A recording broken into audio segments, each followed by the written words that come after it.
بسم اللہ الرحمن الرحیم۔ السلام علیکم ورحمۃ اللہ وبرکاتہ۔ نمبر 7، جود السخا۔ ہمارے رسول صلی اللہ علیہ وسلم اپنے جسم، مال، علم، دعوت، نصیحت و خیر خواہی اور دوسروں کو فائدہ پہنچانے والی ہر چیز میں سب سے زیادہ سخی تھے۔ آپ سب سے زیادہ سخی رمضان میں ہوتے تھے، کیونکہ رمضان سخاوت کا مہینہ ہے۔ اس میں اللہ اپنے بندوں پر سخاوت کرتا ہے اور توفیق یافتہ بندے اپنے بھائیوں پر سخاوت کرتے ہیں۔ جبرائیل علیہ السلام آپ سے رمضان کی ہر رات میں ملتے تھے اور قرآن کا دور کراتے تھے، تاکہ قرآن آپ کے دل میں راسخ ہو جائے اور قرآن کے پڑھنے پڑھانے سے ثواب بھی حاصل ہو جائے۔ جب جبرائیل علیہ السلام آپ صلی اللہ علیہ وسلم سے ملاقات کرتے تو آپ خیر کے کاموں میں تیز ہوا سے بھی زیادہ سخی ہو جاتے تھے، یعنی آپ بھلائی کے کاموں کی طرف سبقت کرتے اور خوب سخاوت کرتے تھے، حتیٰ کہ اللہ کی طرف سے بھیجی ہوئی ہوا سے بھی زیادہ تیز ہوتے تھے۔ حالانکہ یہ ہوا بہت تیز و تند ہوتی ہے، لیکن باوجود اس کے کہ رسول اللہ صلی اللہ علیہ وسلم رمضان کے مہینے میں خیر کے کاموں میں تیز ہوا سے بھی زیادہ سخی ہوتے تھے۔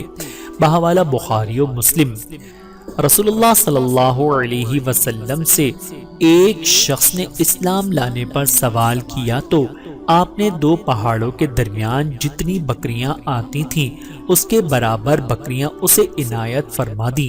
جب وہ شخص واپس اپنی قوم میں گیا تو انہیں پکار کر کہنے لگا، اسلمو، سارے کے سارے مسلمان ہو جاؤ، بے شک محمد صلی اللہ علیہ وسلم اتنا دیتے ہیں کہ کبھی بھی فاقے کا خوف نہیں رہتا۔ بحوالہ مسلم شریف، حضرت جابر بن عبداللہ رضی اللہ عنہ فرماتے ہیں کہ حضور صلی اللہ علیہ وسلم نے کسی سائل کے جواب میں خواہ وہ کتنی ہی بڑی چیز کا سوال کیوں نہ کرے، آپ صلی اللہ علیہ وآلہ وسلم نے لا یعنی نہیں کا لفظ نہیں فرمایا۔ بحوالہ بخاری و مسلم شریف، یعنی ایسا کبھی نہ ہوا کہ نبی سے کسی نے دنیاوی امور میں سے کچھ مانگا ہو اور آپ نے نہیں کہہ کر دینے سے انکار کر دیا ہو، بلکہ اگر وہ چیز آپ کے پاس ہوتی تو آپ اسے ضرور دے دیتے، یا پھر اس مانگنے والے کو اللہ کے حکم وَأَمَّا السَّائِلَ فَلَا تَنْهَرْ اور سوال کرنے والے کو نہ جھڑکیں کی تعمیل میں کوئی اچھی بات کہہ دیتے۔ امام بخاری رحمت اللہ نے ادب المفرد میں انس رضی اللہ عنہ سے روایت کیا ہے کہ نبی صلی اللہ علیہ وسلم بہت شفیق تھے۔ آپ کے پاس جو بھی شخص کوئی چیز مانگنے کے لیے آتا تو آپ اس سے دینے کا وعدہ کر لیتے، اور آپ کے پاس وہ چیز ہوتی تو دے دیتے۔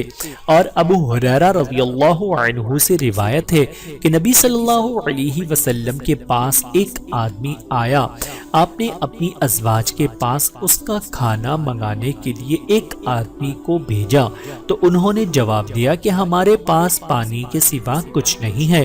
تو رسول اللہ صلی اللہ علیہ وسلم نے فرمایا، کون ہے جو اس کو اپنے ساتھ لے جائے، یا یہ فرمایا کہ کون ہے جو اس کی مہمان نوازی کرے۔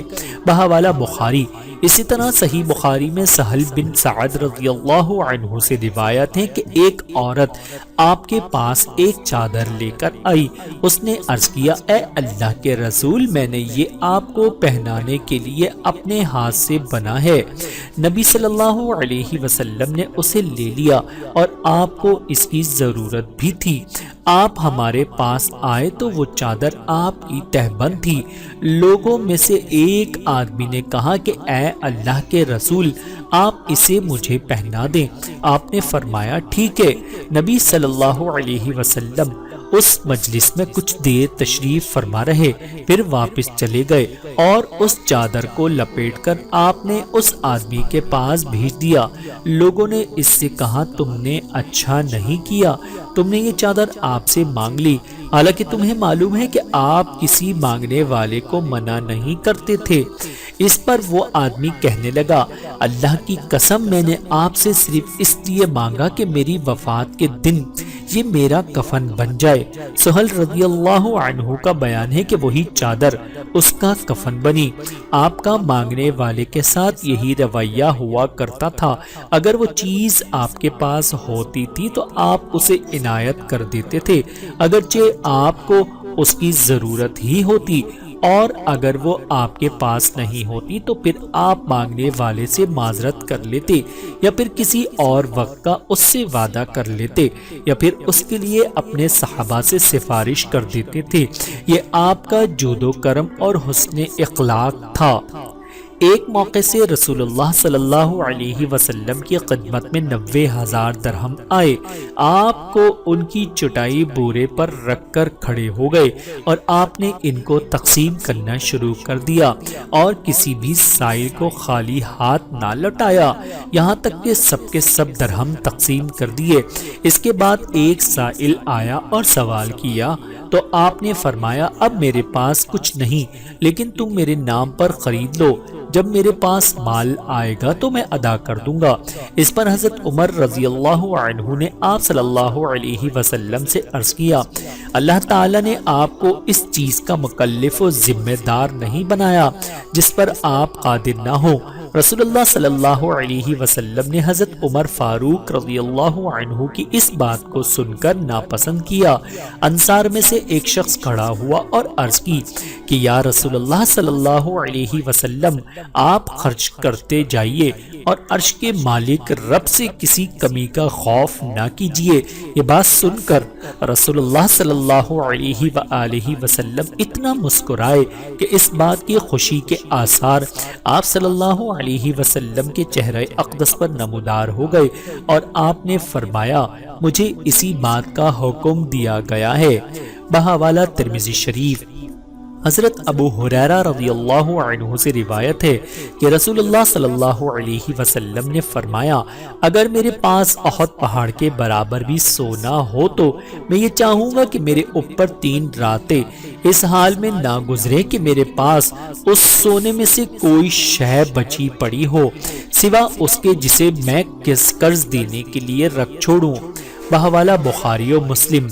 یعنی اگر میرے پاس احد پہاڑ کی مقدار کے برابر بھی خالص سونے کی شکل میں مال ہوتا ہے تو میں اس سارے کے سارے مال کو اللہ کے راستے میں خرچ کر دیتا اور کچھ نہ بچاتا سوا اس کے جسے میں حقوق اور اپنے اوپر واجب الادا قرض کی ادائیگی کے لیے رکھ چھوڑتا۔ بحوالہ بخاری و مسلم۔ اللہ تعالیٰ سے دعا ہے کہ اللہ تعالیٰ ہم سب کو سمجھنے کی اور عمل کرنے کی توفیق عطا فرمائے۔ آمین ثم آمین۔